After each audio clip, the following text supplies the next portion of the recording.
वासुदेवा। श्री कृष्ण गोविंद हरे मुरारी, हे नाथ नारायण वासुदेवा। कृष्ण गोविंद हरे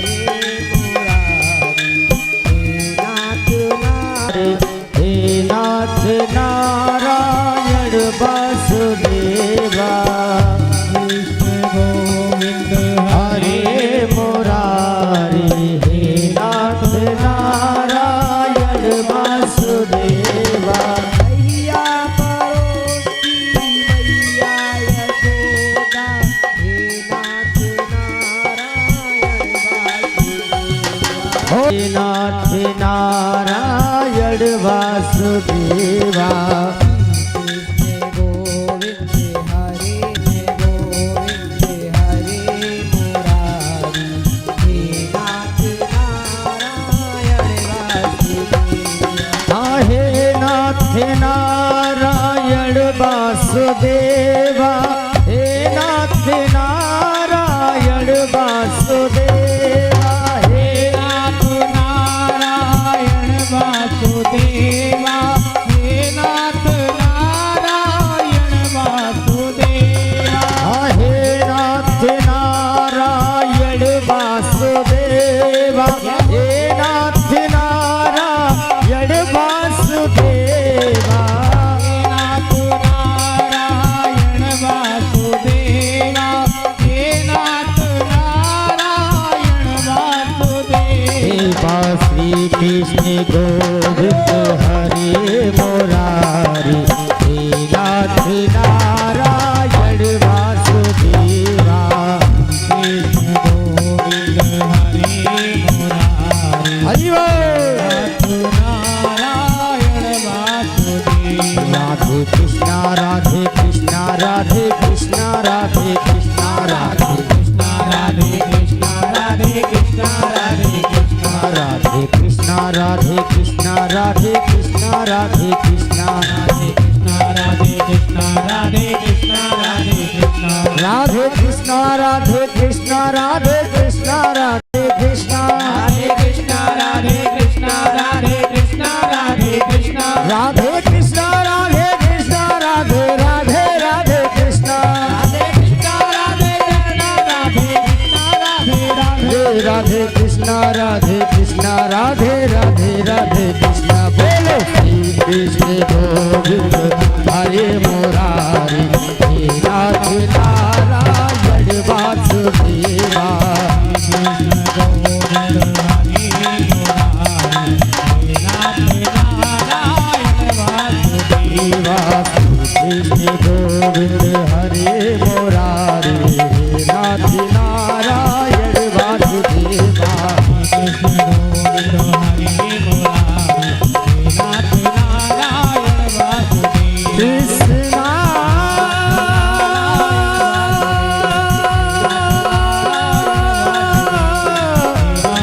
कृष्णा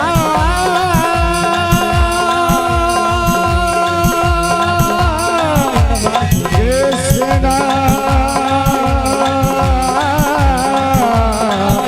कृष्णा।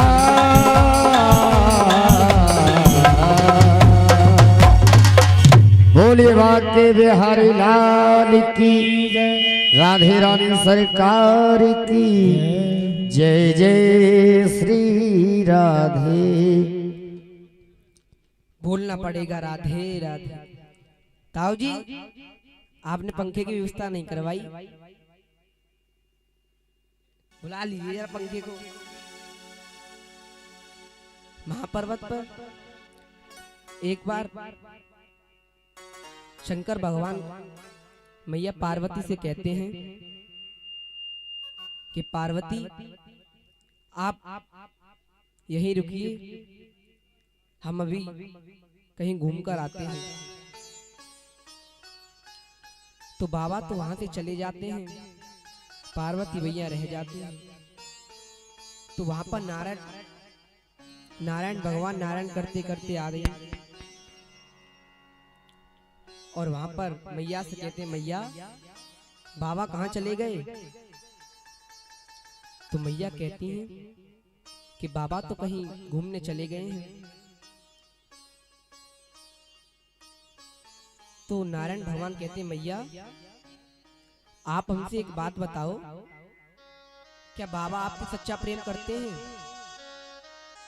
मैया कहती है हाँ वो हमसे सच्चा प्रेम करते हैं।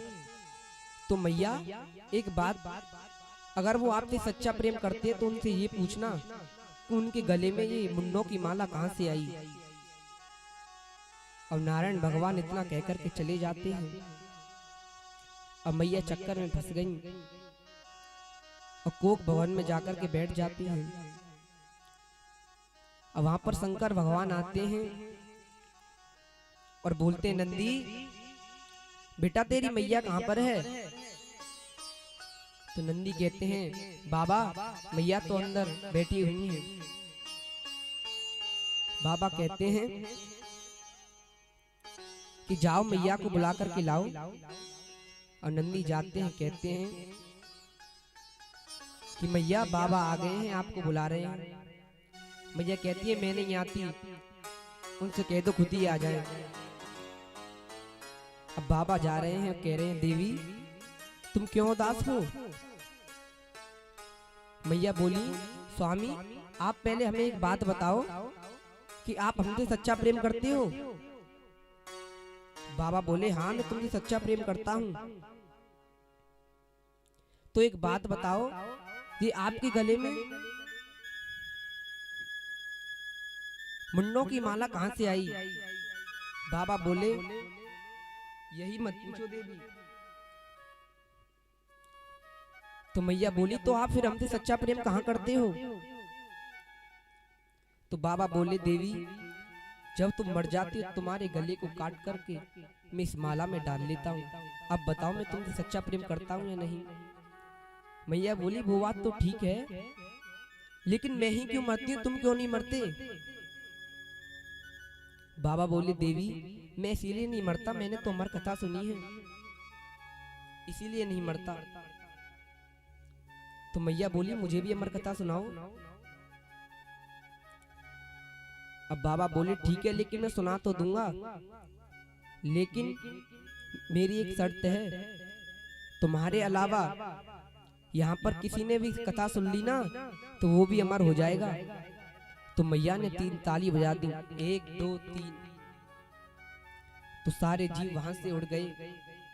वहां पर एक तोते का अंडा पड़ा हुआ था। भैया ने सोचा कि ये अंडा वाला क्या कथा सुनेगा। अब आसन लग गया। भक्तों श्रोता का आसन हमेशा ऊंचा होता है और भक्ता का नीचा। अब भोले बाबा मैया को राम जन्म की कथा सुना रहे हैं। बीच में मैया की आंख लग गई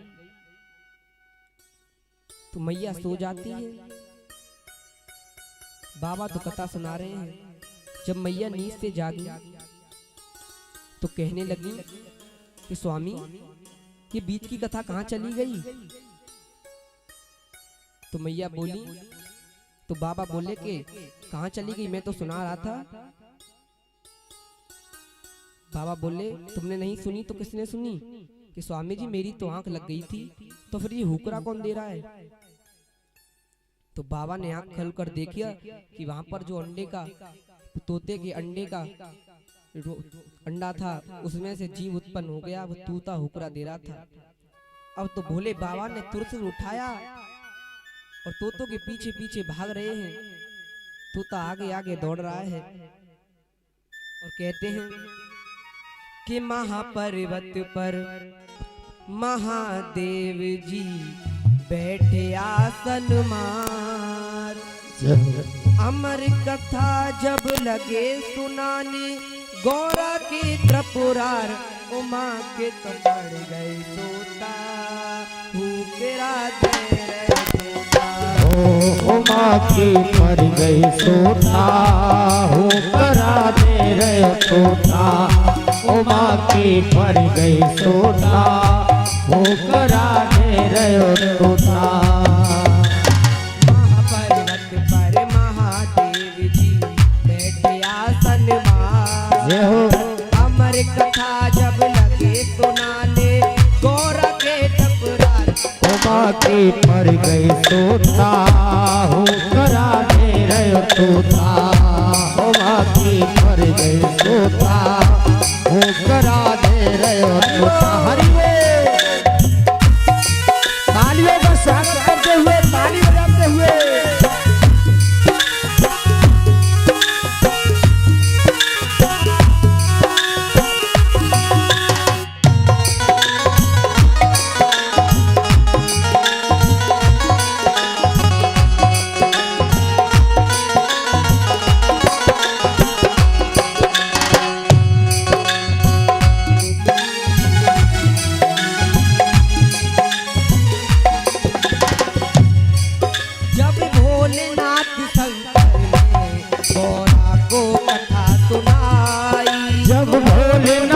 शंकर जी गौरा को कथा सुनाए।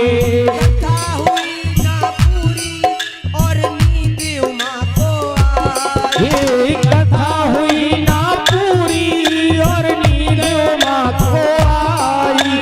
कथा हुई ना पूरी और नींद उमा को आई। भोलेनाथ जी समझ न पाए। भोलेनाथ जी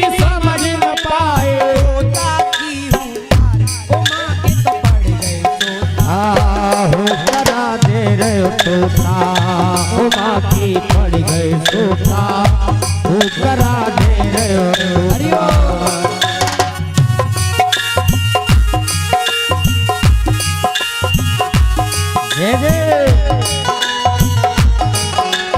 बोलिए वाटे बिहारी लाल की।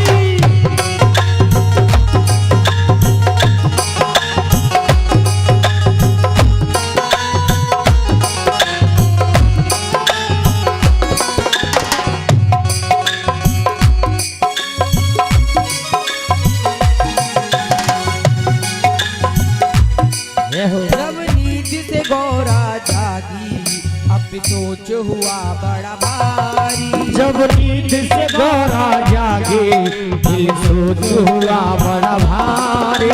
हाथ जोड़ कर बोली प्रभु लग गई आंख हमारी। हाथ जोड़ के बोली प्रभु लग गई आंख हमारी। हाथ जोड़ के बोली प्रभु लग गई आंख हमारे। आदि कथा सुनी है हमने। आदि कथा सुनी है हमने।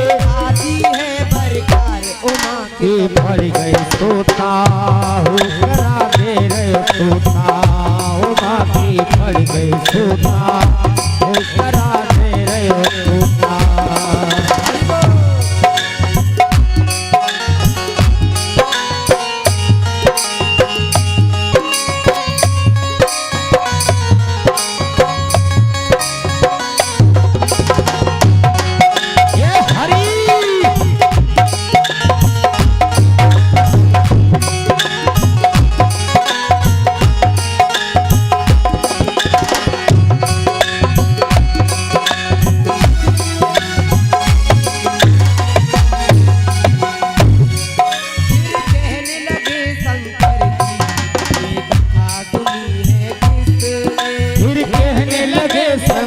जी ये कथा सुनी है किसने। जिंदा ना छोड़ूंगा ये दिया हुक्रा जिसने। हो जिंदा ना छोड़ूंगा ये दिया हुक्रा किसने। जिंदा ना छोड़ूंगा ये दिया हुक्रा किसने। आगे आगे तोता दौड़े। आगे आगे तोता दौड़े। पीछे सिर भंडार उमा के तो पड़ गए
हो करा दे रे तोता हो माँ की पड़ गई तोता हो करा दे रे तोता हो माँ की पड़ गई तोता हो करा दे रे तोता हो माँ की पड़ गई तोता हो करा दे रे तोता हो माँ की पड़ गई तोता हो करा दे रे तोता हो माँ की पड़ गई तोता हो करा दे रे तोता।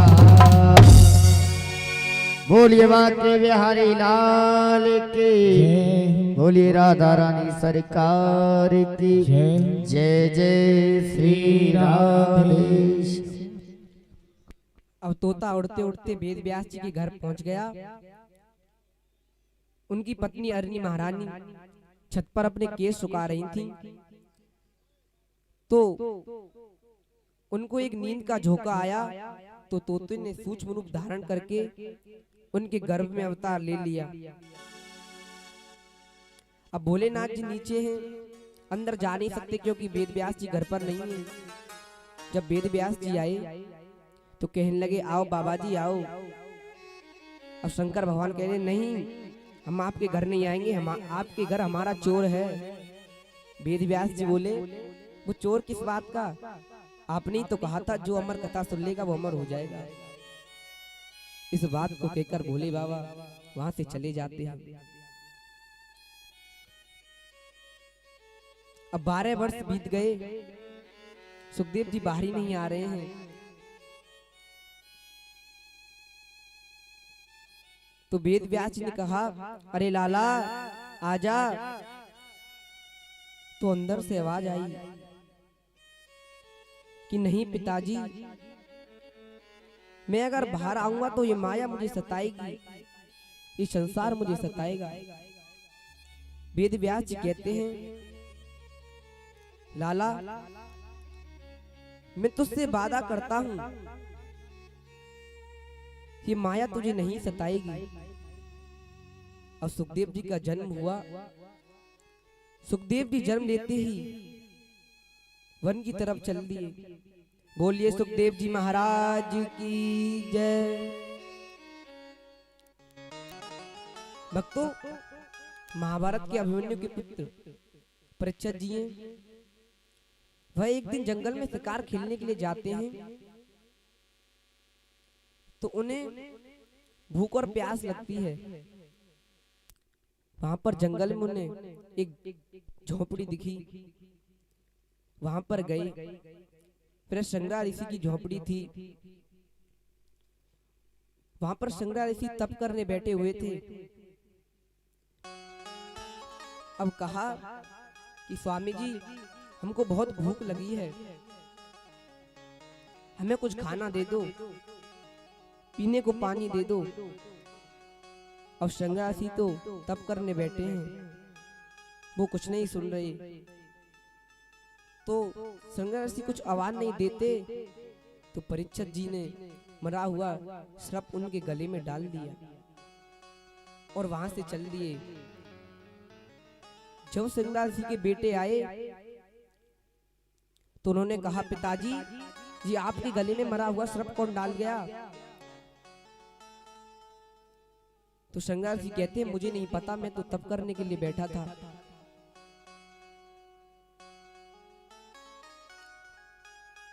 तो उनके बेटे ने कहा मैं श्राप देता हूं, जिस किसी ने मेरे पिताजी के गले में ये मरा हुआ सर्प डाल दिया है उसकी 7वें दिन अकाल मृत्यु हो जाएगी। तो भक्तों परीक्षित जी को श्राप लगा हुआ है कि उनकी 7वें दिन मृत्यु हो जाएगी।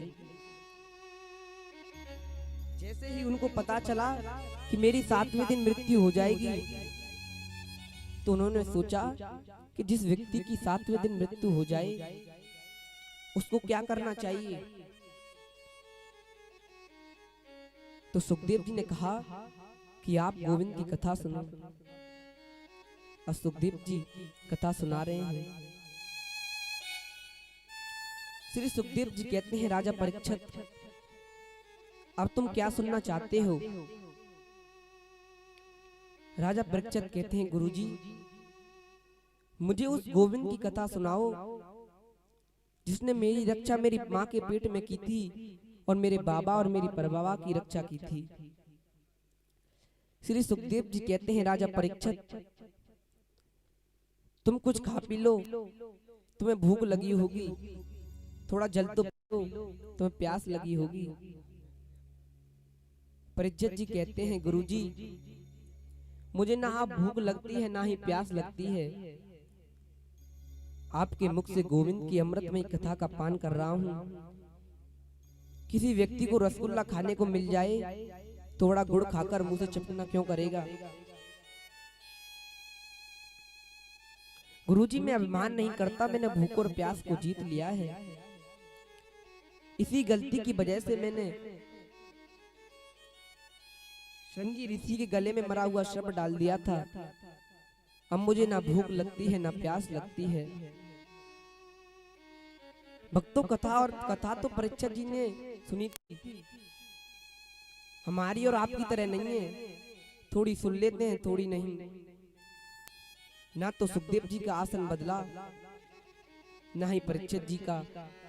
हमारा तो मन ही कथा में नहीं लगता है। क्या आप में से किसी का मन लगता है कथा में? तुम्हारा लगता है? मुश्किल से 1-2% का मन लगता होगा, बाकी किसी का नहीं लगता। एक बार की बात बताऊं, जब ध्रुव भगवान अपनी माता जी को कथा सुना रहे थे तो उनकी माता जी ने कहा कि लाला, तू कथा तो सुनाता है पर मेरा कथा में मन ही नहीं लगता। ध्रुव भगवान कहते हैं, माता, यही तो सबकी प्रॉब्लम है। अब मन को बस में कैसे पकड़ा जाए, कैसे उसको लाया जाए? लगता ही नहीं है मन, कभी उधर घूमने का, कभी इधर घूमने का।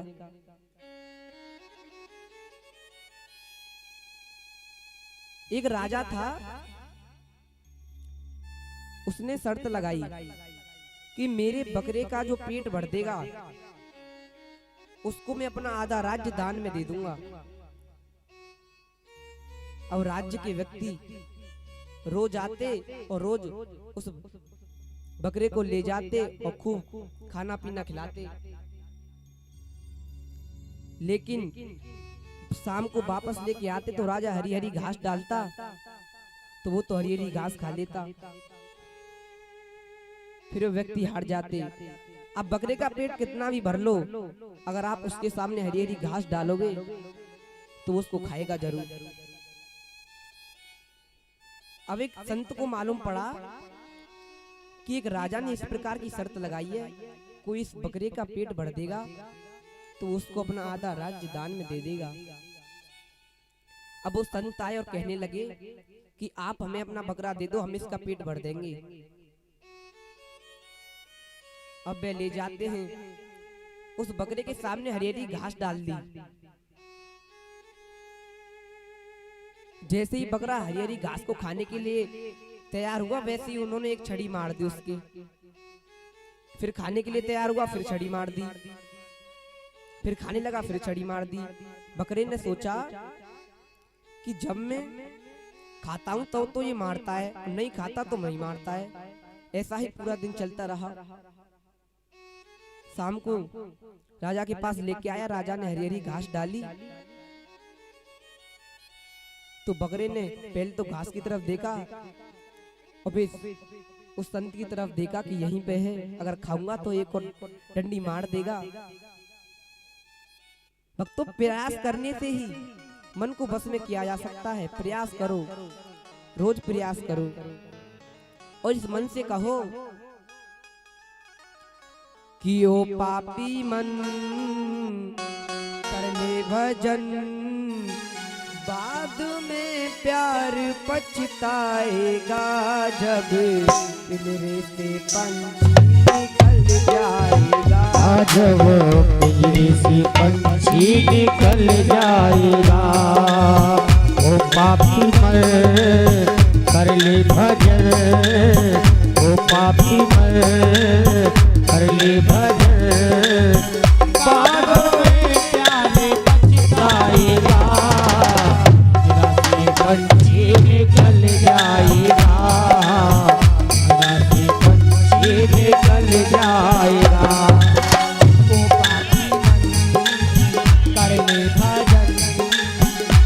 पापी मर कर ले भजन बाद में प्यार पछताएगा पंछी निकल जाएगा पिंजरे से पंछी निकल जाएगा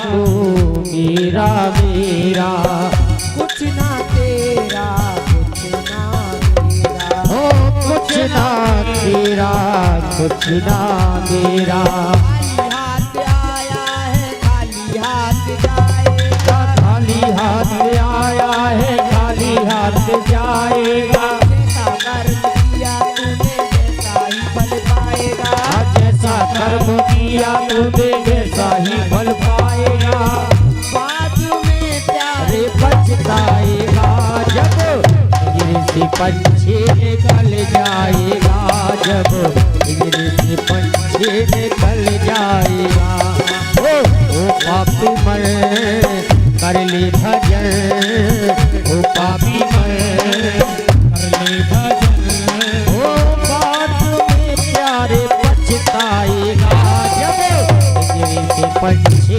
निकल जाएगा पिंजरे से पंछी निकल जाएगा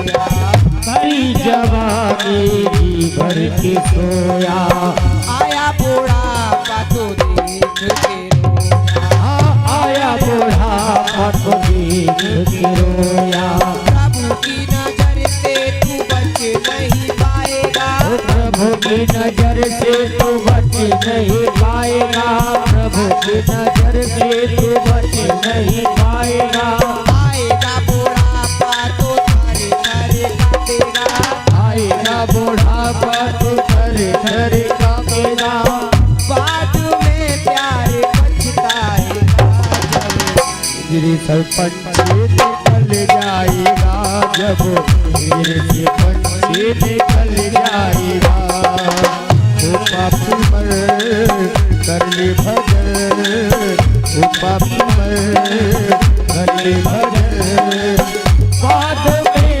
पछताएगा तो जब पिंजरे से पंछी निकल जाएगा प्यारे पिंजरे से पंछी निकल जाएगा पिंजरे से पंछी निकल जाएगा पिंजरे से पंछी निकल जाएगा। बोलिए वहाँ के बिहारी लाल की राधा रानी सरकार की जय जय श्री राधेश। सुखदेव जी कहते हैं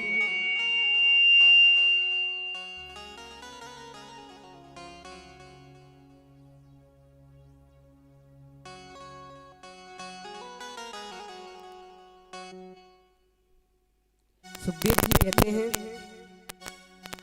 कि राजा परीक्षित जब पृथ्वी पर ज्यादा पाप बढ़ जाता है दुष्टों का बोलबाला हो जाता है हो मंगल भवन या अमंगल हारी, त्रभ उस दशरथ अजर बिहारी। राम सिया राम जय जय राम, राम सिया राम जय जय राम। ओ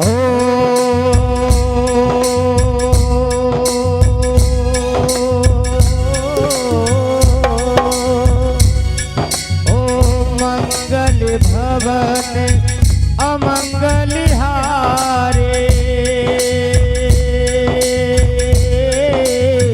द्रवहु सुदशरथ अजर बिहारी।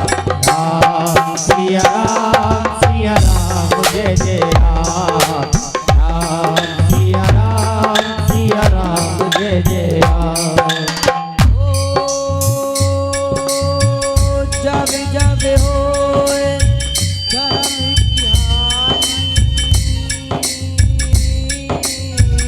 वाड़े असुर अधर्म अभिमानी। राम सिया राम जय जय राम, राम सिया राम जय जय राम।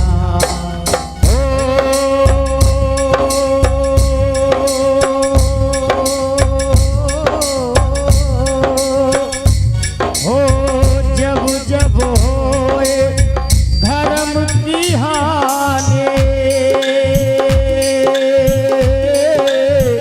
बाढ़े असुर अधमो अभिमानी।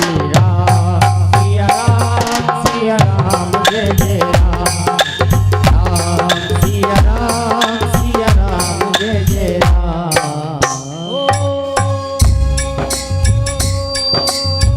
तब तब विविध हरि करिया, हरि कृपा सज्जन पीरा।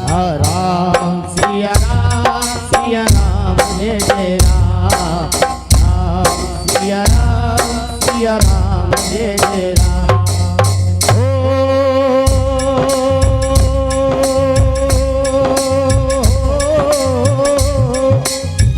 तब तब भरे प्रभु विविध शरीरा, हरे कृपा निधि सज्जन पीरा। राम सिया राम जय जय राम, राम सिया राम जय जय राम।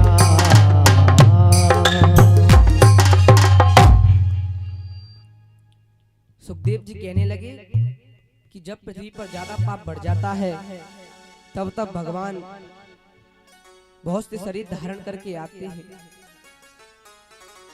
पृथ्वी माता ने गाय का रूप धारण कर लिया और देवताओं के पास पहुंची और कहने लगी कि इस तरह से पृथ्वी पर पाप कर्म होते रहे मैं तो रसातल में चली जाऊंगी, मुझसे बर्दाश्त नहीं होगा। देवताओं ने ब्रह्मा जी से बात की। ब्रह्मा जी कहने लगे देवी तुम धैर्य रखो, मैं अभी भगवान से बात कर लेता हूँ। ब्रह्मा जी कहने लगे मथुरा में वासुदेव नाम के राजा होंगे, उनकी पत्नी देवकी के गर्भ से नारायण अवतार कृष्ण अवतार लेकर आएंगे। गोकुल में नंद बाबा की पत्नी यशोदा मैया एक माया पुत्री को जन्म देंगी। हे पृथ्वी माता तुम्हारे दुख दूर हो जाएंगे। अब देवता भी बोले कि हम भी भगवान के घर अवतार लेकर चलें। मथुरा के बड़े मशहूर राजा उग्रसेन हैं, जिनके कोई पुत्र नहीं है। उन्होंने तपस्या की, पत्नी गर्भवती हो गई। एक दिन पत्नी पवन रेखा पर सहेलियों के साथ वन विहार करने चली जाती है तो उस पवन रेखा पर धर्मिल राक्षस की दृष्टि पड़ गई। उस रेखा पर उस राक्षस की छाया पड़ी तो कुछ समय के बाद उस पवन रेखा ने एक बच्चे को जन्म दिया जिसे हम कंस कहते हैं।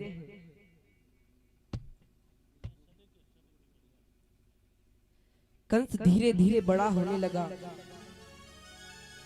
अत्याचार करने लगा, अपने पिताजी को राजगद्दी से हटा दिया और खुद जाकर के बैठ गया और उनको जेल में डलवा दिया। मथुरा में ढिढोरा पिटवा दिया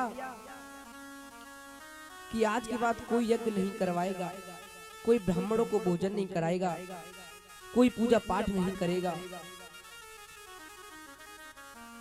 हम ही परमात्मा हैं, यदि पूजा करनी है तो हमारी करो, यज्ञ करना है तो कंस महाराज यज्ञ करो,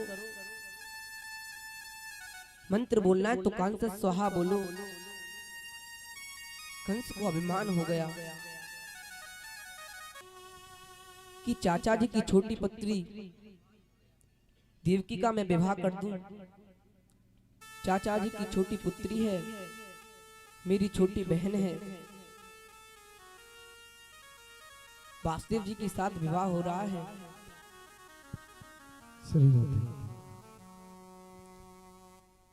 देखिए, इस बच्चे को आप आशीर्वाद दें, ये बच्चा आप ही का है, परीक्षित जी महाराज का है। रानी संग लेके आओ, इसका बात तो नहीं। बोलिए सच्चे दरबार की जय। कृष्ण कन्हैया लाल की। आइए।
हेलो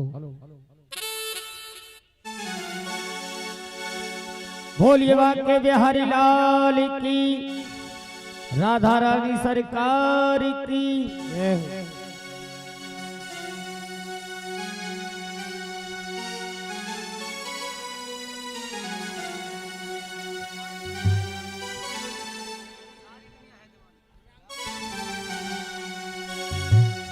और आइएगा चलते हैं राधा रानी के चरणों में।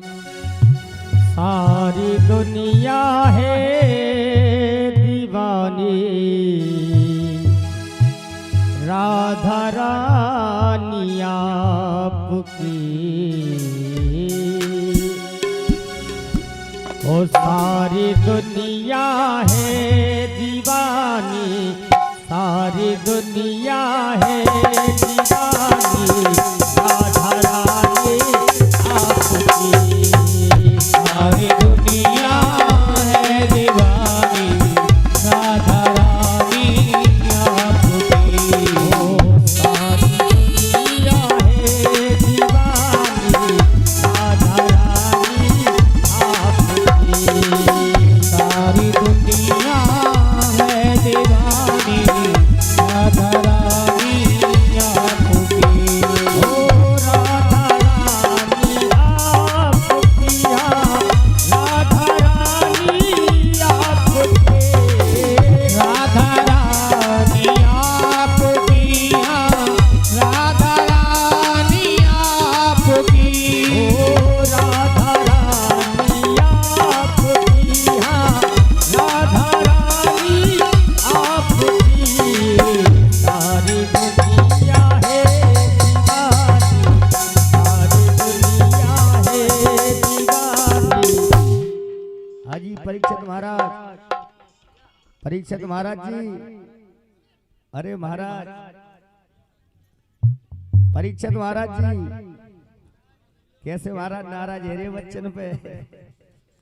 और सभी भक्त दोनों हाथ सर से ऊपर निकालेंगे और मीठी मीठी ताली बजाएंगे। ओ सारी दुनिया है दीवानी, सारी दुनिया है दीवानी, राधा रानी आपकी।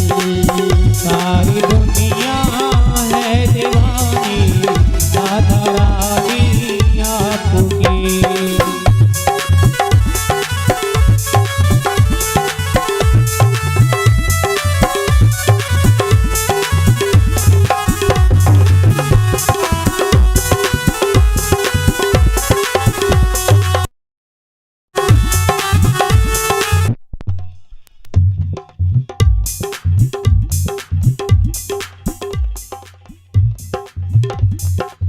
सारी दुनिया है दीवानी, राधा रानी आपकी। ओ सारी दुनिया है दीवानी, राधा रानी आपकी। सारी दुनिया है दीवानी, राधा रानी आपकी। सारी दुनिया है दीवानी, राधा रानी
सच्चे दरबार की जय हो, राधा रानी सरकार की जय हो।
बोलना पड़ेगा राधे राधे। अब वासुदेव जी के साथ देवकी का विवाह हो रहा है।